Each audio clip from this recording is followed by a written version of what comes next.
Welcome to the Real eCommerce podcast, your go-to for straight talk and smart tips from the world of online retail.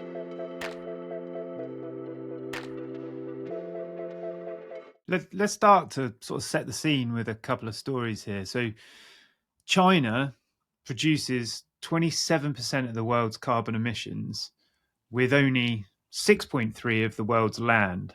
So that's kind of like a 4-to-1 CO2 to land ratio. But approximately 1% of China's land is responsible for 75% of their global carbon footprint. That figure kind of is astonishing. If you look at the USA, they're responsible for 11% of the world's carbon emissions. They've got a slightly higher emissions per capita, but really the biggest challenge in the world is trying to get those two superpowers to reduce their carbon emissions. If they do that, the kind of things that we're able to do are a little bit insignificant. But it's a bit like the Tesco's phrase, every little helps. I think we've all got to do our bit. Marcus in our office, he's quite a big champion of this, and he, it has to be as part of the DNA of the business that want to help and do this. And that comes from the leadership team. That comes from every employee that works there. I love that story where there's a JFK walking through NASA's Space Center, and he asks the janitor, "What are you doing?" He says, "Helping put man on the moon." Well, his experience is that everything that everybody's doing in that business is helping. And I think that's the same type of opinion and same type of ethos that you need to have about making your business more sustainable. But you've got to start with affecting what you can control, right? So we can't control the weather. If you try and do that, you're just going to get stressed and worried. So let's start affecting what we can control. And there's lots that we can do here. One of the most frustrating experiences I've had recently, well, there's two actually. One is from a really well-known cosmetics and fashion brand. I ordered some replacement aftershave capsules. And bear in mind, I'm taking a little bit of a eco approach to what I'm purchasing here. I'm not just buying the off-the-shelf option. I'm buying a replacement cartridge. When that came in the post to me, it was an outer packaging box with an inner packaging box. And then within the inner packaging box was a drawstring bag. And in that drawstring bag was some shredded paper. And then in amongst that was another packaging box, which actually had plastic saran wrap on it. And then in that packaging box in there, it's like a Russian doll setup, really. In that packaging there was my product. And I just thought, this is a huge brand and they're almost going the opposite way. How can we give you more packaging? Yes, there's a certain element of people that will want to feel like they're unwrapping something, or receiving something that has that prestige or, that luxury feel to it. But really, it did the opposite for me. So if I'd have just got the very small inner box with a label on it, I think that would have been better for me personally. But we have to, as I said at the start, all make our own decisions on how sustainable we're going to be. The other one is actually an example from our office, right? So we had an employee that was, really, really championing some of our sustainability efforts as a business. And she arranged a litter pick on the beach. We were in Bournemouth, down by the south coast. And so a number of the team all went on a litter pick to try and help and just do a little bit. A couple of weeks later, this particular person is sat in the office with a 2 kilowatt heater plugged in and warming their toes. So this 2 kilowatt heater is actually producing 750 grams. I've chat GPT'd this or whatever, 750 grams of CO2 per hour. So in a litter pick versus, we'd have actually had to pick up 75 to 100 pieces of litter for them to be able to warm their feet for an hour. So the irony there is the person who's trying to champion sustainability is doing something else or another action in the business, which is actually, you leave that on for 7 hours a day. That's 700 pieces of litter you've got to collect just to warm your feet. So, like I said again at the beginning, I think this needs to be led from the top down, and it's something everybody in the business needs to embrace for it to be successful. So we've got an episode here which is kind of integrating sustainability into your e-commerce business. And we're going to cover why sustainability matters in e-commerce. We're going to share some sort of practical strategies you can implement today. And we're going to highlight some real world success stories. So whether you're just starting out on this journey or you're looking to enhance your efforts, there should be some really good actionable takeaways that you can go away and implement. So let's dive in. The importance of sustainability to start with, there's a couple of studies here. So there's one by a company called Flexcon Global. They said 70% of consumers choose products based on packaging sustainability. So that's a big part of your customer base, visitor base, that are looking for signals in your buying process that tell them that you're using sustainable packaging materials. Another survey by Optimove said that 70% of consumers expressed the importance of buying from environmentally responsible companies.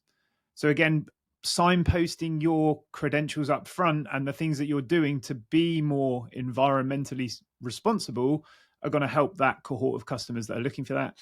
And then another survey by Ipsos, they said 70% of consumers tend to buy from brands whose values align with their own.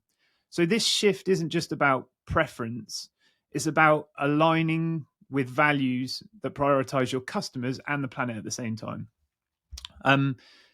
We've also got to think about like the brand and the reputation of your brand or your business.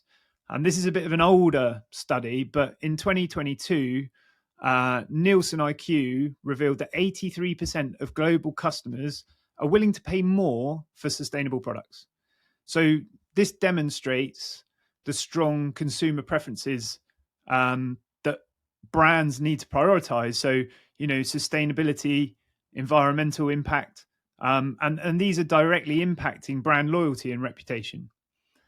PricewaterhouseCoopers did a more recent study in 2024 called the Voice of the Consumer, found that 80% of consumers are willing to pay more for sustainably produced or sourced goods. And on average, customers are willing to pay 9.7% as a premium on products meeting that environmental criteria.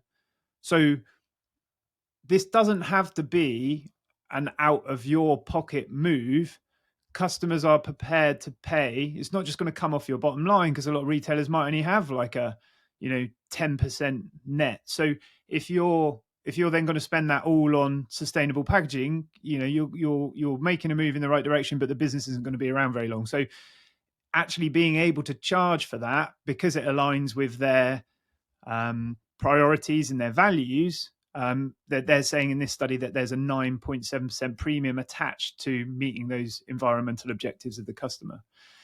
So sustainable practices can transform a brand's image from simply offering good products to being seen as a responsible industry leader. And as a result, consumers develop like a deeper emotional connection with brands that align with their values. There's also organic word of mouth. So marketing that significantly enhances your brand recognition and reputation. And then embracing sustainability is not then just the right thing to do. It's a strategic decision that positions your brand for success and also helps you in a competitive and evolving marketplace that is more and more focused on this sustainability element. The next point that we've got is greenwashing, because again, you can come up with all of these sustainability or sustainability content that you feature, but you do see a lot of businesses that are putting up figures that really don't have anything behind them. So what could an e-commerce company do to avoid their actions towards sustainability being seen as greenwashing. So I've got a couple of points here which you might be able to look at. The first thing is focus on addressing the most significant environmental impacts of your business. So don't highlight minor improvements when you ignore major issues. There's no point in us highlighting that we reduce the energy consumption for servers when we've got someone warming their toes with a 2 kilowatt heater. So I think it's about highlighting things that have, you've got, if you've got bigger sustainability issues, tackle those first before you kind of go on to other things. Because if you've got a glaring sustainability issue but you're doing something minor on the other side, it doesn't quite balance out.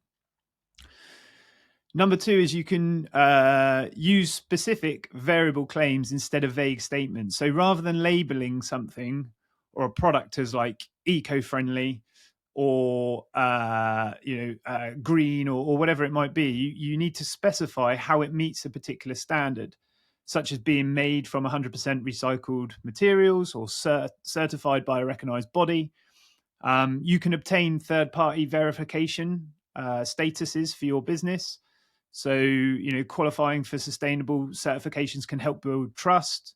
And a good example of this is maybe becoming a B Corp. There's a lot of hoops to jump through, but it's kind of like the go-to recognized, qualification, if you were, or verification that you're, as a business, making moves towards that sustainability effort.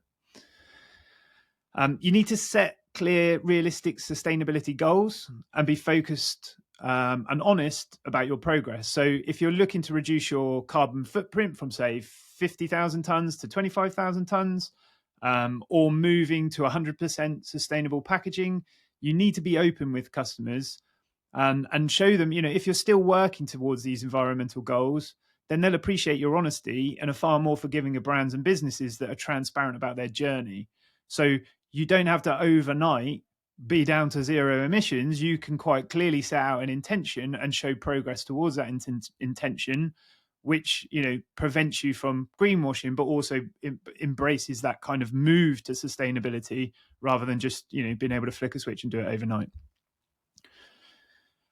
The last bit on this, on the greenwashing, is just emphasizing transparency in all communications. So, perhaps being open about your supply chain or your sourcing methods or manufacturing process. You can provide comprehensive information on your website. You can do product labels that allow consumers to make informed decisions. And this also gives you great content that you can put on your product page of your website. So the next part, we've got kind of some sustainability practices that you can implement. So these are, what have we got here? 1, 2, 3, 4 that hopefully you can use as maybe things that you can start to implement today. The first one and the easiest one, I think, is environmental or eco-friendly packaging. It's very impactful. It's very impactful for your customers. They can see you're doing that straight away. And you can consider materials like biodegradable plastics or recycled paper. There's a great toilet paper company, I don't know if you've seen it in the shops, called Who Gives a Crap. They specialize in toilet paper and other hygiene products, and they ensure their products are delivered, that all their products that are delivered are carbon neutral. They utilize plastic-free packaging, and that's not only sustainable, but it also features like engaging messages, making the brand's commitment to sustainability sort of fun and accessible for the consumer. So they're also getting their message across on their sustainable packaging. So it's like a win-win, I guess. ASOS, who we're all very familiar with in the UK, they've made significant strides into reducing their packaging waste since 2019. They've removed 40% of its own packaging and 20% reduction in the carbon footprint. And they've done this by looking at eliminating things like return slips in the packaging, and then reducing the size of the packaging for the product being ordered. So where there might have been like a one-size-fits-all delivery bag or delivery box, they're now got a range of sizes, which means that they're putting the right product in the right packaging size and therefore reducing what they're actually sending out in terms of overall waste. So it's a 40% reduction in packaging. and a 27% reduction in their carbon footprint since 2019.